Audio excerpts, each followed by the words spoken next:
양약이라도 심령 뼈를 마르게 하느니라. 아멘. 마음의 즐거움은 양약이라도 심령의 근심은 뼈를 마르게 하느니라. 할렐루야. 참 이 우리가 문명이 발달하고 문화가 발달될수록 사람들은 건강을 굉장히 많이 챙깁니다. 물론 당연히 건강해야 모든 다른 것들도 행할 수가 있기 때문이죠. 자, 그래서 이 건강을 위해서라면 우리가 별의별 짓을 다 하고 다니지 않습니까? 그런데 오늘 성경은 그렇게 말씀합니다. 우리가 현대인들이 육체의 건강을 위해 수많은 노력들을 기울이지만 결국 그 건강의 비결은 마음에 있다라고 말씀하고 있습니다. 즉 성경은 진정한 강건함의 비결이 육체가 아닌 마음에 있다라고 지금 선포하고 있는데요. 오늘 이 한 절의 말씀을 통하여서 하나님 과연 내가 강건할 수 있는 그런 방법과 비결을 이 시간 깨닫고 정말 우리가 강건함 속에서 우리 하나님 언제든지 마음껏 우리가 쓰임받는 주님이 쓰시고자 할 때에 마치 이사야 선지자의 고백처럼 내가 여기 있나이다 나를 쓰소서. 할렐루야. 이런 은혜가 있기를 바랍니다.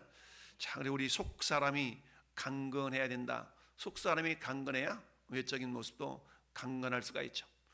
오늘 함께 전도했던 저 포도나무 교회 맞죠? 노시현 목사님, 은퇴 목사님과 오늘은 같이 전도를 했는데 오늘 수원에 금요 예심 훈련을 가는 길에 이렇게 의견을 나누면서 그런 얘기를 했어요. 자, 우리가 분명 몇 년 전보다 몇십 년 전보다 분명 나라가 더 잘 살고 국민 소득이 높은데 왜 자살하는 사람이 더 많아질까? 이렇게 하루에 40명 정도가 자살해 죽는다 그래요. 그러니까 우리나라가 전 세계적으로 자살률 1위의 오명을 이렇게 벗지 못하는 그런 나라가 된 것 아니겠습니까? 왜 그럴까? 이런 거 보면 정말 건강하지 못하다. 왜 자살합니까? 한마디 말하면 우리의 심령이 건강하지 못하기 때문에 그렇다라고 우리가 얘기할 수가 있죠. 그러니까 결국 건강했다라면 어떤 상황 가운데서도 에스겔 선지자에게 주님이 말씀하시잖아요. 너는 피투성이가 될지라도 살아있으라 라고 말씀합니다. 피투성이가 될지라도 살아있으라 라고 합니다. 물론 불의의 사고에 의해서 갑작스럽게 당하는 그런 다가오는 죽음은 우리가 피할 수 없다 할지라도 평상시에 하나님 우리에게 주신 그 기회들을 최선을 다해서 정말 하나님 주신 이 육체를 우리가 잘 관리해서 하나님 언제든지 쓰시고자 할 때 주여 내가 여기 있나이다 나를 쓰소서 라고 할 수 있으면 얼마나 복이 되겠습니까? 우리의 그런 이야기 많이 하지 않습니까? 먹고 살만하니까 몸이 아프다 이런 얘기 하지 않습니까? 그동안 정말 돈 벌기 위하여서 부신장 육체를 혹사시키고 이렇게 살아와서 어느 정도 재물이 재정이 모이다 보니까 이제 그걸 어때 이렇게 사용하고 누려야 되는데 그 누릴 겨를도 없이 아파서 이렇게 그런 모습을 보게 됩니다. 오늘도 그런 대화를 나누면서 그런 얘기를 했어요.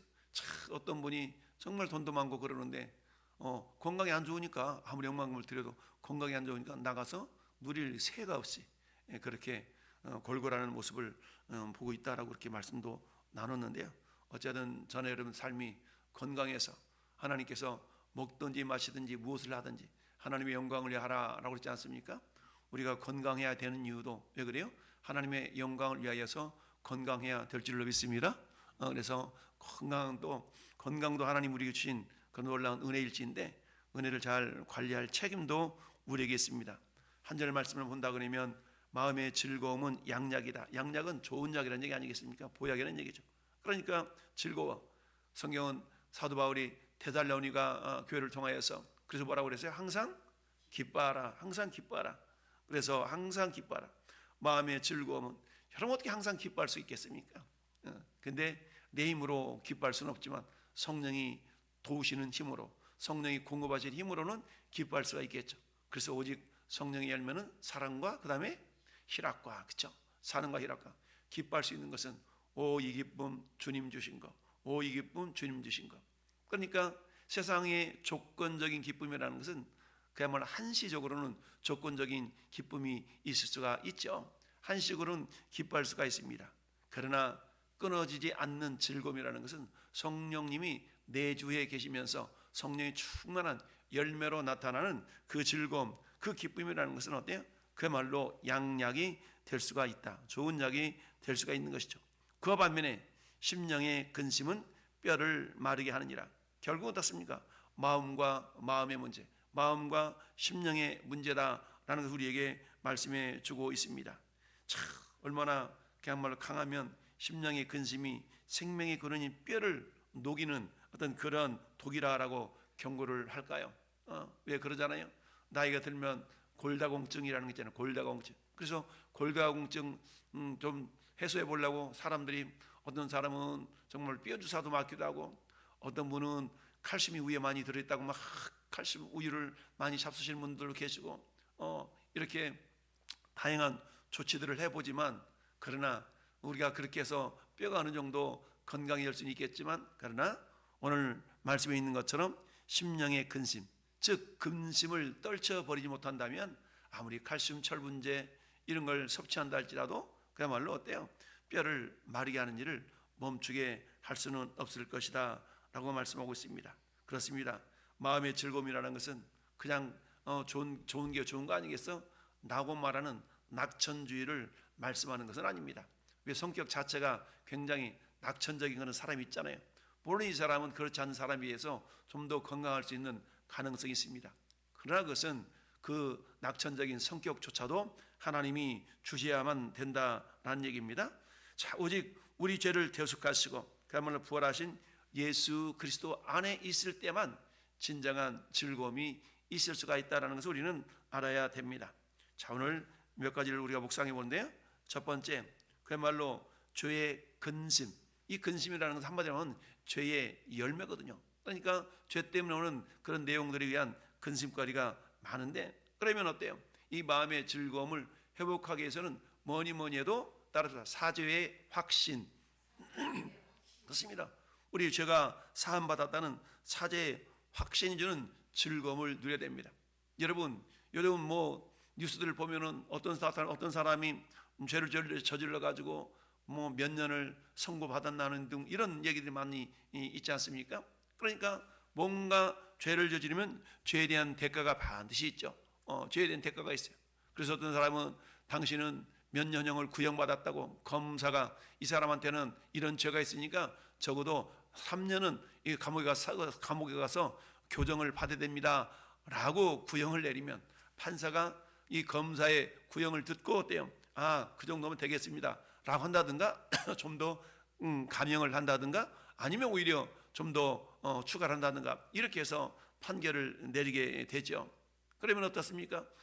자기는 이제 막 구속당할 위치했습니다. 곧 감옥에 들어갔습니다. 그런데 이 판사가 무죄 이러면 어때요? 뭐 10년 먹은 채증이 내리겠다는 등 이러면서 그 즐거움에 막 날뛰는 이런 모습을 우리가 보게 되지 않습니까? 무죄래. 그럼 구속당해서 이제 판사가 판결을 내리면 구치소에 있다가 정말 교도소로 가야 되는 그런 상황인데 어때요? 무죄 이러면은 어때요? 그 구치소에 있다가 다 풀려 나오는 것 아니겠습니까? 그때의 즐거움이라는 것은 어때요?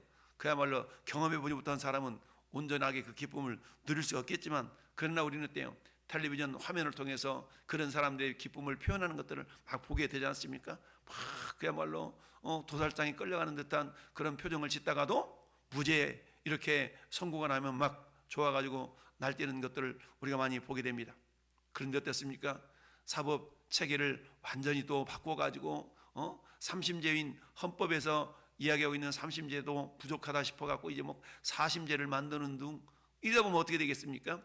승리한 쪽에서는 좋다고 그러겠지만 패배한 쪽에서는 어때요? 다시 또 항고하고 해가지고 마치 이제 4심제까지 가다 보면 결판이 나기까지는 그야말로 엄청난 세월이 흐르게 될 터인데, 그 마지막 해결이 되기까지, 마지막 선고가 이루어지기까지 또 가질 수 있는 그런 어떤 마음의 근심이라는 것도 얼마나 더하겠습니까? 그러니까 법을 개편을 해도 정말 국민들이, 백성들이 편안하게 갈 수 있는 쪽으로 이렇게 개편을 해야 되는데 그렇지 않는 것 같아서 참 심히 안타깝습니다. 그야말로 첫 번째 우리 마음 가운데 즐거움을 유발할 수 있는 가장 근본은 뭐냐? 그야말로 사죄의 확신이다라는 겁니다. 할렐루야. 여러분, 아무리 죄가 많다 할지라도 우리 주님의 보혈의 능력은 어떻습니까? 크게 우리가 두 가지를 묵상할 수 있죠. 따라서 영원한 속죄, 모든 죄 속죄, 모든 죄를 속죄하고 영원한 속죄. 그러니까 모든 죄를 영원히 속죄받는 그런 어떤 은혜가 예수님의 십자가의 보혈의 능력인 줄 믿습니다. 이 사죄의 기쁨이 우리 영혼과 육체를 살리는 첫 번째 양약이 되는 줄 믿습니다. 물론 우리에게 주어질 수 있는 다양한 건강식품들을 먹어서 건강을 유지할 수 있겠죠. 그러나 그것들은 일시적이고 보조적인 것이지 주된 것은 우리 마음의 즐거움이 회복될 수 있어야 됩니다. 할렐루야. 그래서 마음의 즐거움이 회복되기 위해서는 뭐니 해도 죄사함의 축복을 우리가 경험할 때에 우리 마음의 즐거움이 회복된 줄로 믿습니다. 여러분, 다윗이 시편 32편에서 이렇게 고백합니다. 허물의 사함을 받고 자신의 죄가 가려진 자는 복이 있도다 라고 말씀합니다. 그야말로 허물의 사함을 받고, 우리 모든 사람은 허물과 죄로 죽어 있었던 상태 아니겠습니까? 죽었던 우리를 예수 보혈의 능력으로 우리를 살리셔서 그 허물과 죄를 다 사해 주시는 이런 은혜를 경험할 때에 이미 다윗은 그 자신의 죄가 가려진 자는 복이 있다라고 말씀합니다. 뿐만 아니라 2절 말씀에는 마음에 간사가 없고 여호와께 정죄를 당하지 아니하는 자는 복이 있도다라고 말씀합니다. 여러분, 여호와께 정죄를 당하지 않는 자는 어떤 자가 정죄를 당하지 않습니까? 그것은 하나님의 자녀된 전에 여러분들은 정죄를 당하는 것이 아니죠. 정죄는 누가 하는 겁니까? 율법이 하는 것이고 정죄는 마귀 사탄이 도구이죠. 그러니까 마귀 사탄은 우리 양심의 가책을 불러일으켜서 자꾸만 우리를 정죄에 빠지도록 만드는 자가 마귀 사탄이죠. 그러나 우리 주님은 어때요? 영원한 속죄를 이루었다라고 우리에게 위로의 메시지를 주고 계십니다. 따라서 우리 마음의 즐거움을 회복할 수 있는, 즐거움을 떨쳐버리지 않을 수 있는 첫 번째 비결은 사죄의 확신이다라는 걸 기억할 수 있어야 됩니다. 여러분, 우리 2층 올라오는 그 로비에다가 우리 집사람이 멋있게 그림을 하나 붙여놨는데 올라오면서 보셨나요? 뭐가 그려져 있습니까? 권사님 보셨어? 못 보셨어?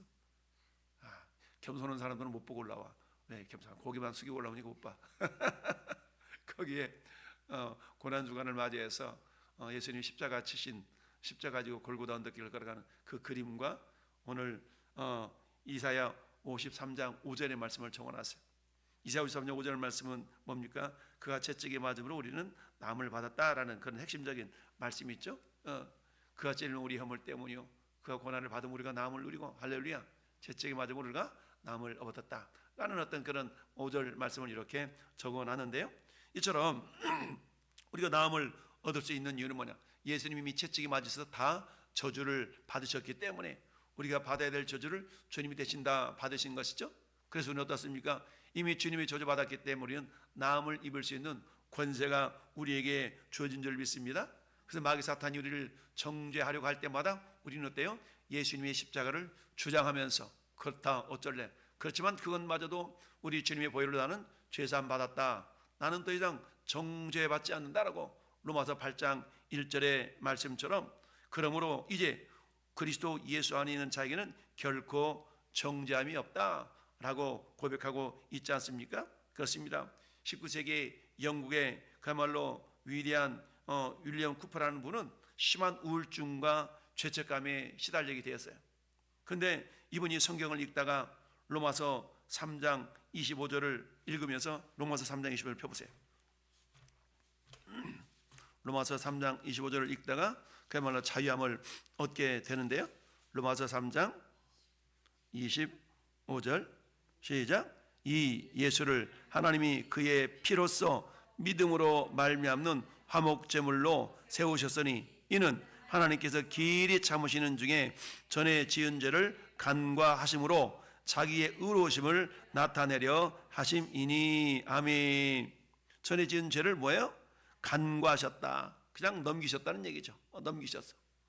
그래서 이 윌리엄 쿠퍼라는 분이 이 말씀을 읽다가 너무 감사해서 이 보혈의 은혜를 경험하게 됩니다. 자, 그래서 찬송가 325장 펴볼래요? 찬송가 258장, 찬송가 258장.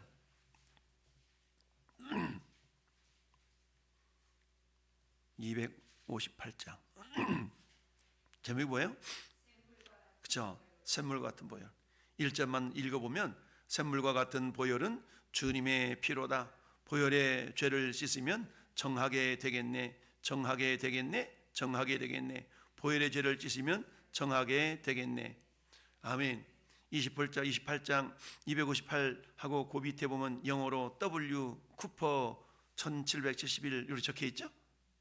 이분이 그야말로 죄책감에 시달리다가 성경을 읽다가 이 자유함을 얻고 이 찬송가를 작사한 분이 윌리엄 쿠퍼라는 분입니다. 그야말로 예수님의 대속을 깨닫고 이 자신이 어떤 심한 우울증과 죄책감이 치유되는 그런 놀라운 경험을 하고 나서 지었던 찬송가가 258장. 우리 1절만 한번 258장 불러보도록 하겠습니다. 258장 1절만.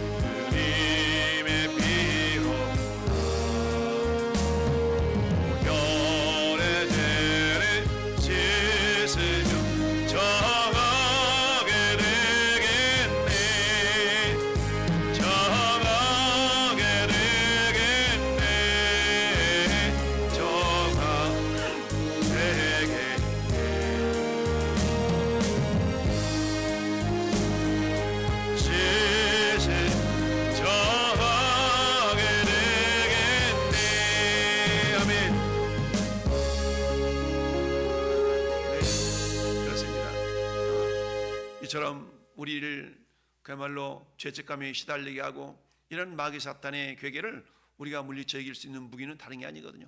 말씀의 근거에서 그 말씀을 주장하고 주님의 보혈의 능력을 덧입을 때 이겨낼 수가 있는 것입니다.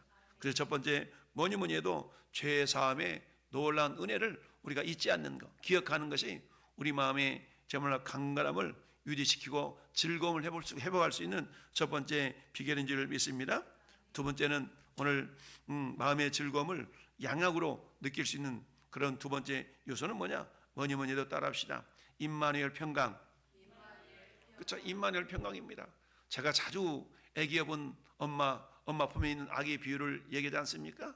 여러분 다윗도 시편 135편입니까? 에서 그렇게 고백하지 않습니까? 내가 젖된 아이와 같이 주님 품에 안겨서 평안을 누린다라는 그런 고백을 하고 있는 것 아니겠어요? 젖된 아이와 같다. 그야말로 배고파서 막 층을 대다가 엄마가 물려준 젖꼭지를 그 꼭지에 젖을 쪽쪽 빨아먹고 이제 배가 불뚝 배불러 오면 어때? 아이가 새근새근 엄마 품에 차잖아요.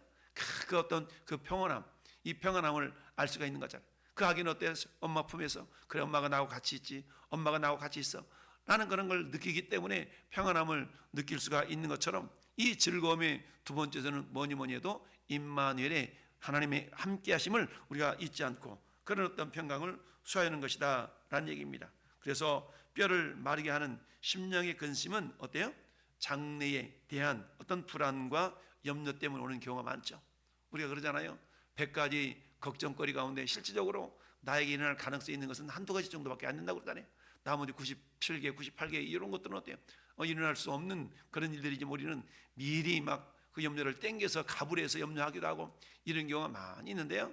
결코 그렇지 않다. 그래서 항상 우리 주님이 나와 함께 하신다. 여러분 예수님은 부활하신 이후에 제자들에게 나타나셔서 가장 먼저 하셨던 말씀이 뭐라고 그랬어요? 평강이 있을지어다 라고 그랬죠. 에이레네를 외쳤다는 얘기죠. 샬롬을 외치셨다라는 얘기입니다. 이처럼 하나님의 함께 하심을 우리가 믿을 때에 함께 하심을 믿을 때 우리는 어때요? 우리 마음 가운데 평강이 찾아오게 된다라는 사실을 우리가 잊지 말아야 됩니다. 그렇습니다. 우리 주님은 우리 안에 성령님을 보내주셔서 우리에게 뭐라고 말씀하십니까? 내가 너를 떠나지 아니하며 내가 너를 버리지 않는다 라고 말씀해 주고 있습니다. 이처럼 임마누엘 주님 나를 떠나지 아니하고 버리지도 아니하시겠다는 그런 주님의 약속을 우리가 믿고 나갈 때에 어떠한 육체적 질병도 이겨낼 수 있는 따라합시다. 영적 면역력. 그렇죠. 영적 면역력이 생기게 됩니다. 여러분 그래서 우리가 염려가 생길 때마다 우리가 뭐라고 그랬습니까? 그 염려를 부여잡고 있는 것이 아니라 염려를 주님께 맡기라. 할렐루야. 사도 바울이 빌립보 교회를 향해서 아무것도 염려하지 말고 오직 모든 일에 기도와 간구로 너희 구할 것을 감사함으로 하나님께 아뢰라. 그러면 모든 지각에 뛰어나신 하나님의 에이렌의 평강이 너희 마음과 생각을 지키시리라. 할렐루야. 그래서 우리 마음 가운데 이 즐거움이 떠나지 않게 되어지고 우리는 어때요? 양약으로 역사하게 될 줄로 믿습니다. 그래서 오늘도 하나님 나와 함께 하시니 감사합니다. 내 발을 정말 사망에 빠지지 않도록 지켜주시니 감사합니다 라고 우리가 함께 하시는 주님을 의지하고 나갈 수 있어야 됩니다. 여러분 시편 16편은 다윗이 시편 16편 찾아볼까요? 시편 16편 마지막 절에 시편 16편 마지막 절 11절 이렇게 한번 고백합시다. 11절 한번 묵상합시다. 시편 16편 11절 시작. 주께서 생명의 길을 내게 보이시리니 주의 앞에는 영원한 충만한 기쁨이 있고 주의 오른쪽에는 영원한 즐거움이 있나이다. 아멘.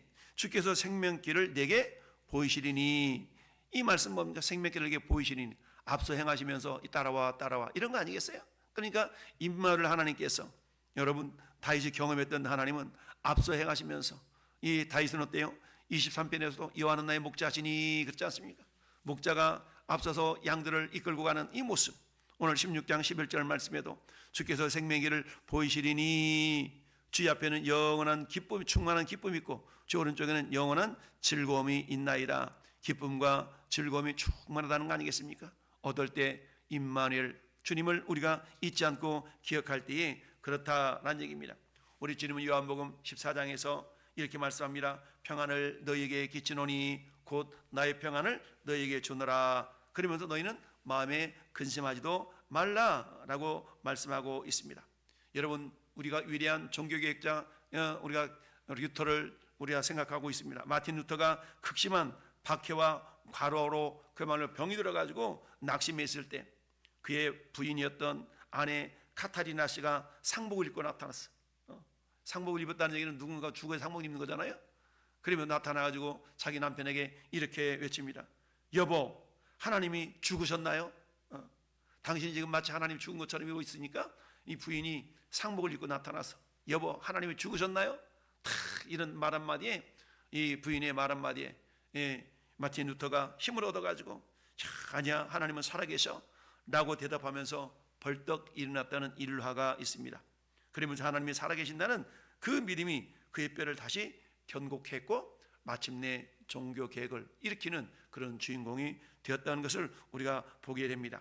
세 번째, 정말 우리 마음에 양락이 될 수 있는 즐거움을 유지시킬 수 있는 비결은 뭐니도 따라합시다. 고난 중에 부활의 소망을 갖는다.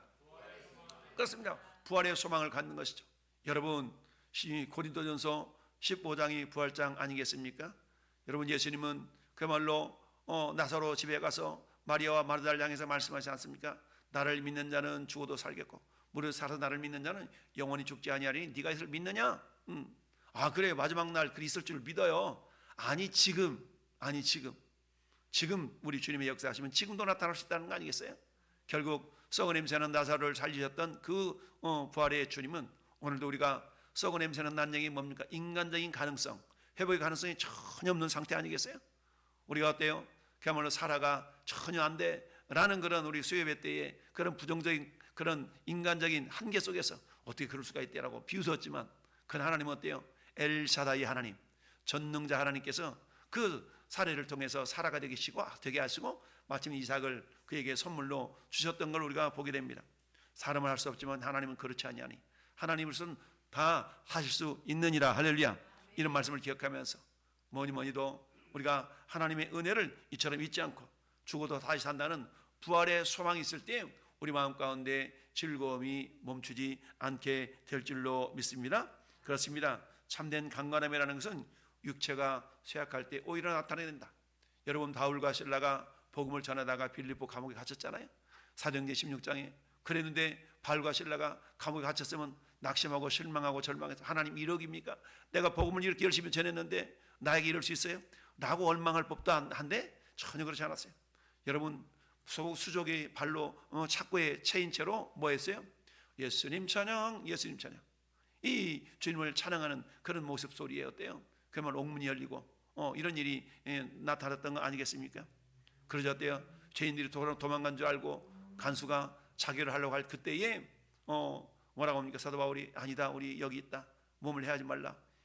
내가 무엇을 하여 구원을 받으리까? 그 유명한 사도행전 16장 31절 말씀 시작. 주 예수를 믿어라, 그리하면 너와 내 집이 구원을 받으리라. 할렐루야. 그렇습니다.